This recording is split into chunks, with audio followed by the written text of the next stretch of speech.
ఆయనే అల్లాహ్. ఆయన తప్ప మరో ఆరాధ్య దేవుడు లేడు. గోప్యంగా ఉన్నవాటిని, బహిర్గతమై ఉన్నవాటిని ఎరిగినవాడు. ఆయన కరుణామయుడు, కృపాశీలుడు. ఆయనే అల్లాహ్. ఆయన తప్ప మరో ఆరాధ్యుడు లేడు.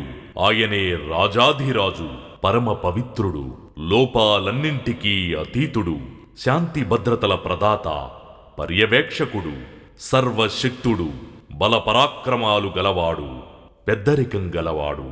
ప్రజలు ఆయనకు కల్పించే భాగస్వామ్యాల నుండి అల్లాహ్ పవిత్రంగా ఉన్నాడు. ఆయనే అల్లాహ్, సృష్టికర్త, ఉనికిని ప్రసాదించేవాడు, రూపకల్పన చేసేవాడు. అత్యుత్తమమైన పేర్లు ఆయనకు ఉన్నాయి. భూమ్యాకాశాలలో ఉన్న ప్రతి వస్తువు ఆయన పవిత్రతను కొనియాడుతోంది. ఆయనే సర్వాధికుడు, వివేకవంతుడు.